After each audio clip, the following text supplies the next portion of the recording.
Bersama saya Azlin Arif dalam rentasan berita edisi 1338. Antara paparan utama.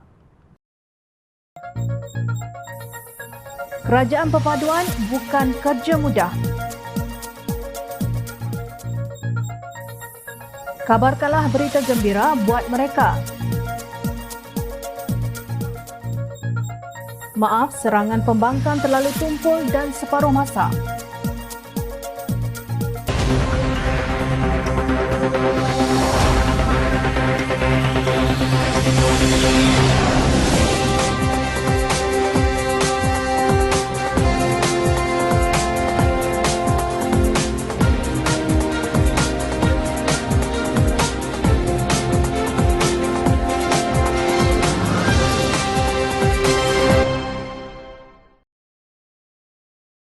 Assalamualaikum dan salam sejahtera. 16 Disember 2022, 5 gabungan parti utama mencipta sejarah apabila menandatangani perjanjian persefahaman untuk membentuk kerajaan gabungan yang dikenali sebagai Kerajaan Perpaduan Malaysia. Menurut dokumen itu, ia ditandatangani oleh pimpinan kanan dari Pakatan Harapan, Barisan Nasional, Gabungan Parti Sarawak GPS, Gabungan Rakyat Sabah GRS dan Parti Warisan.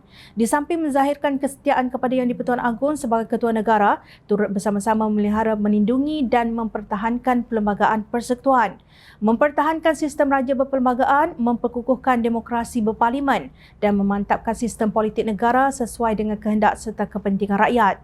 Tidak dilupakan memelihara Islam sebagai agama persekutuan, memastikan hak bukan Islam untuk mengamalkan agama dan kepercayaan masing-masing.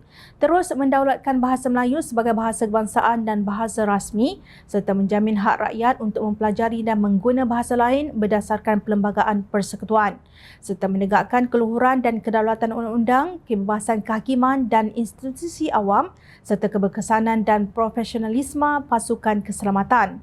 Itulah antara intipati sebuah kerajaan yang dinamakan sebagai Kerajaan Perpaduan. Tahukah anda, bukan mudah menguruskan gabungan yang disertai oleh 19 parti politik dalam Kerajaan Perpaduan. Menteri Dalam Negeri Datuk Seri Saifuddin Nasution Ismail berkata menjadi kewajipan semua pihak dalam parti komponen untuk berganding bahu mempertahankan Kerajaan Perpaduan. Mengapa saya kata kewajipan penting untuk mempertahankan Kerajaan Perpaduan? Kerana menguruskan politik gabungan bukan kerja mudah. Ia perlu banyak kesabaran dan perlu diterajui oleh tokoh yang mempunyai seni politik mengurus perbezaan pendapat, merencanakan kepentingan parti sendiri dan mengambil pendekatan give and take. Perdana Menteri Datuk Seri Anwar Ibrahim sedang menerajui Kerajaan Perpaduan dan cara menguruskan perbezaan-perbezaan yang wujud demi negara, katanya. Selepas pelantikan Kabinet, Anwar telah menetapkan secara jelas hala tuju Malaysia selepas PRU15. Kemanakah arah ingin dibawa bermula saat itu hingga sekurang-kurangnya tamat tempoh mandat kerajaan diberikan rakyat dalam jangka 5 tahun akan datang. Sudah pasti matlamat membentuk kerajaan stabil dan bebas rasuah menjadi hala tuju utama. Ini antara intipati penting terkandung dalam manifesto dan idealisme beliau sejak menceburi bidang politik. Kejayaan mewujudkan kestabilan politik, ekonomi dan sosial dalam negara ini sudah pasti akan membantu dalam menaikkan kembali imej serta martabat negara di mata dunia, sekaligus menjadikan Malaysia sebagai negara berdaulat yang sekali lagi dihormati. Justru kepimpinan Perdana Menteri dan Kerajaan Perpaduan perlu disokong supaya negara dapat berfungsi dengan baik dan memberi manfaat kepada seluruh rakyat. Para pelabur kini bertambah yakin untuk melabur di Malaysia berikutan langkah Kerajaan Perpaduan membersihkan nama negara yang tercalar kerana rasuah dan salah guna kuasa sejak beberapa tahun lalu. Pelabur memberikan reaksi positif walaupun beliau kerap bercakap mengenai kepincangan tata kelola pentadbiran negara yang terdahulu dan dilaporkan oleh media antarabangsa. Demikian jelas Perdana Menteri Datuk Seri Anwar Ibrahim. Perikatan Nasional PN pula perlu berperanan sebagai pembangkang aktif, produktif dan berfungsi menerusi pengenalan beberapa strategi serta pendekatan baharu dalam politik Malaysia dengan memastikan ketua pembangkang aktif dan melaksanakan konsep kerajaan bayangan. Mainkan peranan anda secara tepat dan objektif agar semak dan imbang akan menjadi cermin terbaik buat kerajaan dalam tadbir urus negara. Jauhi perasaan ingin merampas kerajaan secara salah atau tebuk atap seperti mana yang pernah disuarakan. Sebaliknya, beri peluang kepada kerajaan yang terbentuk menjalankan tugasan mereka sehingga habis penggal. Andai kata anda rasa ingin kembali berkuasa, kita berebut secara benar ketika pilihan raya umum. Bukankah kita sebuah negara demokrasi? Gunakan ruang di Dewan Rakyat sebaik mungkin untuk berdebat isu rakyat dan dasar negara demi kemajuan bersama. Utama. Rakyat sudah muak melihat ahli parlimen yang suka ponteng atau tidak nampak batang hidung setiap kali sidang Dewan Rakyat bersidang atau berbahas. Sesungguhnya, kerajaan perpaduan memerlukan sokongan semua pihak, rakyat jelata dan penyokong parti komponen serta semak dan imbang pembangkang yang matang lagi produktif. Semoga Allah memelihara Malaysia Madani dan selamat maju jaya kerajaan perpaduan. Jemaah Menteri bersetuju dengan satu rang undang-undang RUU baharu bagi membolehkan hukuman mati atau hukuman pemenjaraan sepanjang hayat yang telah dikenakan disemak semula oleh Mahkamah Persekutuan. Cadangan RUU berkenaan dijangka memberi kesan kepada 957 banduan hukuman mati dan banduan sepanjang hayat yang telah menghabiskan proses rayuan di mahkamah sebelum ini. Terkini, hukuman penjara sepanjang hayat sebagai alternatif kepada hukuman mati mandatori akan digantikan dengan hukuman alternatif baru. Menteri di Jabatan Perdana Menteri, Undang-Undang dan Reformasi Institusi, Datuk Seri Azalina Osman Said berkata ia akan digantikan dengan penjara bagi tempoh antara 30 hingga 40 tahun serta sebatan tidak kurang 12 kali. Jelas beliau, perkara tersebut antara beberapa dasar baharu yang dipersetujui dalam mesyuarat Jemaah Menteri Jumaat lepas. Selain itu, hukuman pemenjaraan sepanjang hayat sebagai satu hukuman dimansuhkan sepenuhnya dalam semua undang-undang. Hukuman mati dimansuhkan bagi kesalahan-kesalahan yang tidak menyebabkan kematian, melainkan 3 kesalahan iaitu Seksyen 121 dan 121A Kanun Keseksaan dan Seksyen 39B Akta Dadah Berbahaya 1952. Katanya dalam sesi pertanyaan bagi jawab lisan di Dewan Negara semalam.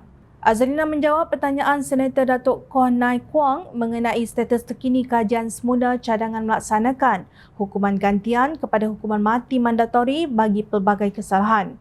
Dalam masa yang sama, Azalina memberitahu RUU Pemansuhan Hukuman Mati Mandatori 2023 dan RUU Semakan Hukuman Mati dan Pemenjaraan Sepanjang Hayat Kurungan Bidang Kuasa Sementara Mahkamah Persekutuan 2023 dijadual dibaca kali pertama pada Isnin ini di Dewan Rakyat.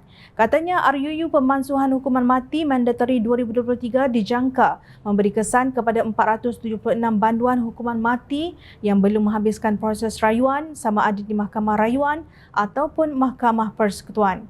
Hal ini disebabkan hukuman alternatif kepada hukuman mati mandatori akan bersifat kebelakang.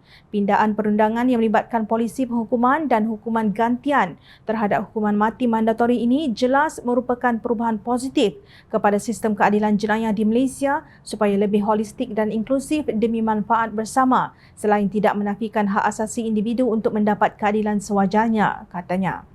Dalam waktu yang sama, penseriman seks secara langsung dan penderaan seks dalam talian terhadap kanak-kanak adalah kesalahan baru yang akan diperkenalkan. Azalina berkata undang-undang tersebut akan dibentangkan di Parlimen pada 29 Mac ini dan akan diletakkan dalam Akta Kesalahan-Kesalahan Seksual terhadap Kanak-kanak 2017. Penderaan seksual dalam talian yang melibatkan kanak-kanak semakin meningkat. Kami juga mencadangkan untuk meminda istilah pornografi kanak-kanak iaitu istilah lapuk kepada penderaan seksual kanak-kanak, katanya pada sidang akhbar di Parlimen semalam. Jelasnya bagi kesalahan penseriman seks secara langsung, ia adalah bagi mereka yang mengambil bahagian secara langsung, menganjurkan, mempromosi, mengarahkan penyalahgunaan, menerima wang dan sebagainya yang berkaitan. Tambah beliau, bagi kesalahan itu pesalah akan dikenakan tindakan penjara 20 tahun atau denda sebanyak RM50,000.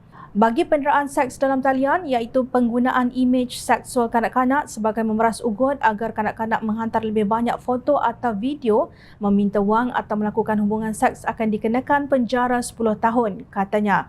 Untuk rekod, sebanyak 5,519 kes telah dilaporkan di bawah Akta Kesalahan-Kesalahan Seksual terhadap Kanak-kanak 2017, kurungan Akta 792 bermula 2018 hingga Januari 2023. Dan berdasarkan penyelesaian kes sebanyak 4,713 kes, 85.4% telah diselesaikan dan 3,060 kes, 55.4% pula telah dituduh di mahkamah. Nampak tak, kerajaan sentiasa komited dalam membanteras kes-kes kesalahan seksual terhadap kanak-kanak. Secara amnya, penggubalan Akta 792 adalah suatu langkah yang sangat baik dalam membantu pihak polis untuk menjalankan siasatan dan pihak pendakwaan dalam merangka pertuduhan yang khusus di bawah Akta 792 berbanding dengan Undang-Undang Jenayah Am yang terpakai kepada orang dewasa seperti Kanun Keseksaan dan undang-undang lain yang berkaitan. Namun begitu, kaedah perundangan sahaja adalah tidak mencukupi untuk menangani isu jenayah seksual terhadap kanak-kanak. Jelasnya, semua langkah yang diambil dalam proses sistem keadilan jenayah bagi sesuatu kes jenayah seksual terhadap kanak-kanak hendaklah mesra kanak-kanak. Ini termasuklah daripada peringkat laporan kepada pihak berkuasa, siasatan hingga ke prosiding di mahkamah. Perkara ini adalah mustahak bagi mendapatkan keterangan terbaik daripada saksi kanak-kanak dan juga meminimumkan trauma dan stigma yang bakal dihadapi oleh kanak-kanak yang terlibat. Tahniah kepada Menteri di Jabatan Perdana Menteri Undang-Undang dan Reformasi Institusi, Datuk Seri Azalina Osman Zahid atas usaha yang sangat bermakna seperti ini. Juga tahniah kepada jemaah menteri yang terlibat. Kepada yang masih menanti di sebalik tirai besi menunggu hukuman mati, semoga berita ini memberikan kabar gembira buat kalian. Kerajaan bersetuju meneruskan pembiayaan di bawah skim jaminan kredit perumahan SJKP bagi membantu rakyat memiliki kediaman sendiri selepas program skim rumah pertamaku SRP tidak diteruskan tahun ini. Kementerian Pembangunan Kerajaan Tempatan KPKT dalam satu kenyataan hari ini berkata ia dipersetujui kerajaan melalui Belanjawan Madani 2023. Menurutnya, ia antara inisiatif pembiayaan perumahan Malaysia iBiaya yang dilancarkan KPKT dengan kerjasama Kementerian Kewangan pada tahun lalu.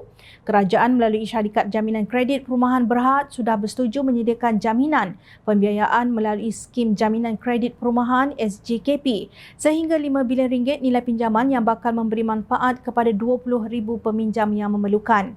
SJKP adalah program menawarkan pembiayaan perumahan tanpa perlu membayar wang pendahuluan kepada golongan yang tidak mempunyai pendapatan tetap atau kumpulan ekonomi gig, katanya. Menurut kenyataan itu, 16,808 peminjam sudah menerima manfaat dengan nilai pinjaman RM2.32 bilion daripada pelaksanaan SJKP sehingga 31 Disember tahun lalu. Justru katanya pemohon yang tergolong dalam kumpulan sasaran yang terbabit di bawah SRP masih boleh mendapatkan pembiayaan melalui SJKP ataupun institusi kewangan. KPKT akan terus menyokong usaha membantu peminjam mencapai impian pemilikan rumah selari dengan aspirasi dan keprihatinan kerajaan demi kesejahteraan rakyat. Justru inisiatif ini akan membolehkan profil pembeli B40 dan M40 lebih kompetitif untuk mendapat tawaran pembiayaan rumah daripada institusi kewangan, katanya. Dalam pada itu, KPKT berkata RM19.9 bilion nilai pembiayaan sudah memberi manfaat kepada 86,708 peminjam sepanjang pelaksanaan program SRP yang diumumkan pada Belanjawan 2011 bagi membantu golongan muda memiliki rumah pertama. Yuran jaminan kepada Cagamas ditanggung oleh kerajaan dan Cagamas menyediakan jaminan supaya pembeli rumah mendapat amaun pinjaman yang lebih tinggi daripada institusi kewangan.